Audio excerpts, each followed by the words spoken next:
करमपुर बरसा नावरकोट जो कच्चे वारे इलाके में मुगी SHO कश्मीर गुलमंदवार पुलिस एहलकारन ऐं ॿियनि मुगियुनि जी बाज़ाबी लाइ SSP कश्मीर कंदकोट इरफान समो जी अॻुवाणी में ज़िले कश्मीर कंदकोट जे मुख़्तलिफ़ थाणनि जी पुलिस नफ़री तेगाणी गैंग जे ॾोहारनि जे ठिकाणनि ते चढ़ाई कई त ॾोहारनि ऐं पुलिस में जदीद हथियारनि सां फायरिंग जी ॾे वठि थी। ॾोहारनि टिनि तरफ़नि खां R75 गन 10 छक्कनि सां पुलिस जी APC चैन मशीन खे निशानो बणायो। पुलिस जी APC चैन मशीन खे शदीद नुक़सानु पहुतो। APC चैन मशीन में वेठल SHO शबीराबाद सिकंदर खान चांडियो, उन जो गनमैन आमद खान अबड़ो ऐं SHO घोड़ागढ़ अब्दुल हकीम जतोई शदीद ज़ख़्मी थी पिया। पुलिस मूजिबि ॾोहारनि जी क्रॉस फायरिंग में हिकु वाटाड़ू अली बहार जतोई बि मौक़े ते शहीद थी वियो।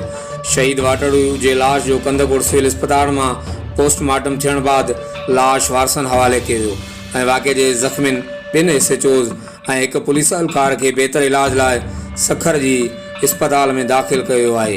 ॿिए तरफ़ पुलिस फायरिंग में हिकु मुबैना ॾोहारी खे बि मारण जी दावा कई आहे। पुलिस ऐं ॾोहारनि में वक़्फ़े तां फायरिंग जो सिलसिलो जारी आहे। होॾां पुलिस ऑपरेशन जे हवाले सां SSP कश्मीर कंदकोट इरफान समो जेटिन वेब न्यूज़ सां ॻाल्हि ॿोल कई आहे। अचो त ॾिसूं था।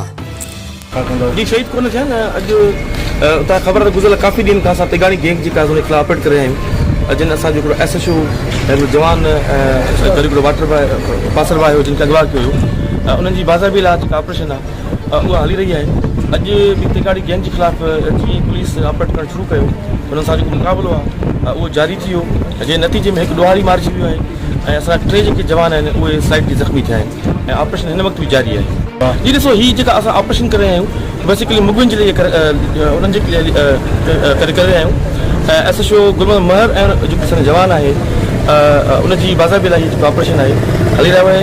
अॼु उन्हनि सां ठीकु ठाक टकराव थियो आहे तेगाणी गैंग सां, जंहिंजे नतीजे में हिकु ॾोहारी बि मारिजी वियो आहे ऐं कुझु ज़ख़्मी थियण जा इतला आहिनि पर तस्दीक न आहे। बाक़ी जेको मारिजी वियो आहे उहो बिल्कुलु पुलिस हाणे पंहिंजी कस्टडी में वरितो आहे ऐं उन खां बाद में जेके असांजा टे जवान आहिनि जेके बि APC जे अंदरि हुया उहे APC सां डैमेज थी, जंहिं नतीजे में उहे ज़ख़्मी थिया आहिनि। ॾिसो, गुज़िरियल काफ़ी ॾींहंनि खां असां ऑपरेशन करे रहिया आहियूं। तेगाड़ी जेका गैंग आहे उन्हनि जे ख़िलाफ़ जिन असांजा ॿ पुलिस ऑफिसर्स जेके आहिनि SHO कश्मीर गुलमंद महर ऐं असांजो जवान खे ट्रैप करे हिननि जगमाल कयो। अॼु असां जीअं ई हुननि जी कैंप्स ताईं वञी पहुतासीं, कैंप्स डिमोलिश कयूंसीं, मसमार कयूंसीं। मुक़ाबले खां बाद में शदीद फायरिंग थी, जंहिंजे नतीजे में हिकु ॾोहारी मारिजी वियो आहे ऐं पुलिस जेका आहे टे ॼणा एहलकार जेके आहिनि उहे स्लाइटली ज़ख़्मी थिया आहिनि। कुझु असांजो APC चैन जो जेको आहे थोरो डैमेज थियो, अलहमदुलिल्लाह उहे आउट ऑफ डेट। जवान टे पुलिस जवान जेके आहिनि उहे असांजा स्लाइटली इंजर थिया आहिनि, जेके बि APC जे अंदरि हुया। छो त APC थोरी हेठि थी असांजी, जंहिं करे स्लाइट उहे इंजर थिया आहिनि। हिकिड़ो पासर बॉय आहे जेको हुन मारिजी वियो आहे। बाक़ी हिन ऑपरेशन जे दौरान जेके ॾोहारी आहिनि उन्हनि जो बि नुक़सानु थियो आहे। हुन में हिकु ॾोहारी ॾिसो, असां मां पंहिंजो जेको मौक़िफ़ पहिरियों बि क्लियर रखियो हुयो त जेके सरपरस्ती कनि था, पुट भराई कनि था, उहे बि इक्वली क्रिमिनल्स आहिनि ऐं उन्हनि जे ख़िलाफ़ बि असां जेकी कानूनी कार्रवाई आहे उहा कई बि आहे। ॾिसो, लाइअमल इहो ई आहे, असां हिन वक़्तु उते कच्छ जे अंदरि वड़ी रहिया आहियूं ऐं तव्हांजे साम्हूं आहे ऐं उन ज़ाहिरी आहे मुक़ाबला जॾहिं थियनि था ऐं पुलिस एक्टिवली जॾहिं ॾोहारनि खे असां बड़े थी हिननि जो घेरो करे थी त उन में नुक़सानु बि थिए थो। पर गॾोगॾु तव्हां ॾिसो जेके ॾोहारनि जो आहे नुक़सानु, ॾोहारी मारिजी वञनि था, उहो बि